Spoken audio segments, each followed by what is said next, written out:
Uracaza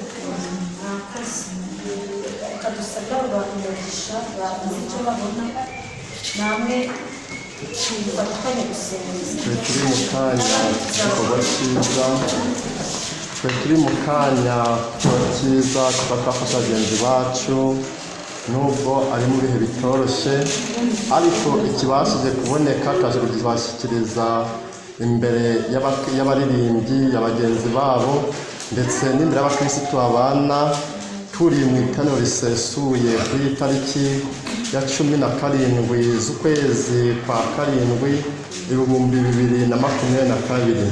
Katumanze twegera bamaze kugira icyo babona twabaze uko bishimiye ibintu bahawe n'abagenzi babo. Katubegere gato umukecuru muri aho. Amakuru umukecuru.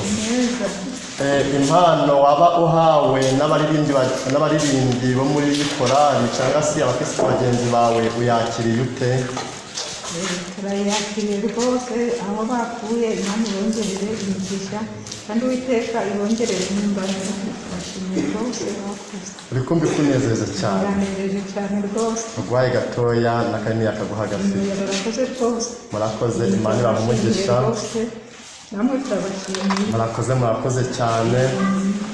Yego katwakire n'undi nawe uzi icyo yabona agira icyo yatangariza abantu badukurikiye cyangwa se yatangariza bagenzi be bagize umuhamagaro kugira icyo baba muhaye muri aka kanya.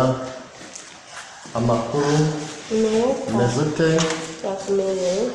Muri aka kanya turimo kuganira ku mpano uhawe n'abaririmbyi bagenzi bawe nubwo ari ntoya ariko bayitanganye umutima unyuzwe. Nkawe nk'umuntu uhawe iyi mpano uyakiriye ute? Turabishimiye Imana ibamugisha aho Imana ibakubita. Murakoze cyane. Aba ubu bwoko mubana uku niko bari kifashe kubona mu gihe waravuga ngo uguhaye agato n'akanini gafite yakaguha. Ako gasa niyo guhaye ugenda ugakarabe n'ibindi nyuma bizaza. Imana ibakomereze kandi mukomeze kwihangana turi kumwe namwe muri urugendo. Murakoze cyane. Amakuru uraho gira icyo wageza ku bantu bagukurikiye, ku bantu uhaye ibi bintu.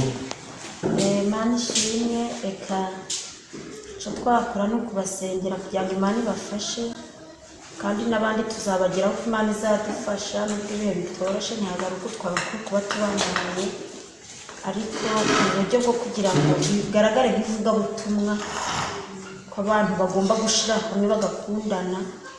Icyo ni cyo kimenyetso twari dushaka kugira ngo aricyo kigaragara cy'uko abantu bakwiye gukundana bari gukora umurimo umwe.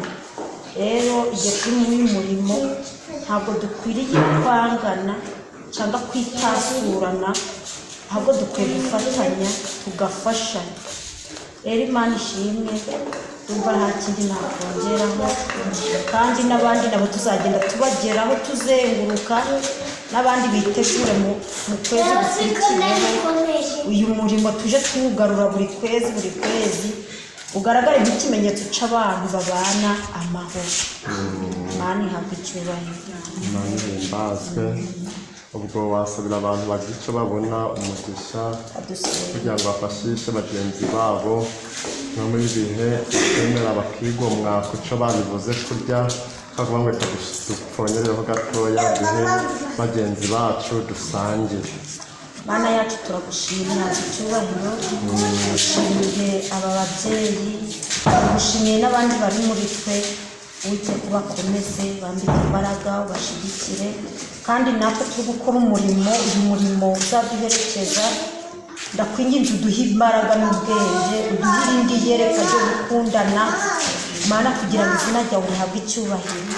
Ngaho rero ukomeze kudufasha, ukomeze kutwambika imbaraga, ukomeze kudufasha kujya dutera ikirenge muco Yesu yateyemo, aho yagiraga koza ibirenge by'abigishwa. Natwe rero uze kubidufasha kugira ngo urukundo rurusheho kugaragara. Urakoze Mwami Yesu, abakoze uyu murimo ndabasengera basabye umugisha, kandi n'abemeye kwakira ibingibi nabo baha umugisha, bakomeze ingo zabo, urubyaro rwabo. Mana, dore ntabwo tubahaye nk'uko twakwiye kubaha, ariko uzadushoboze iki gikorwa kije gikomeza kubaho, tubaye abantu hafi, nabo batube hafi, kugira ngo ubwami bw'ijuru buzabe ubwacu. Urakoze kubyumvishije, byambaje twizeye mu izina ry'Umwami wacu Yesu. Amen.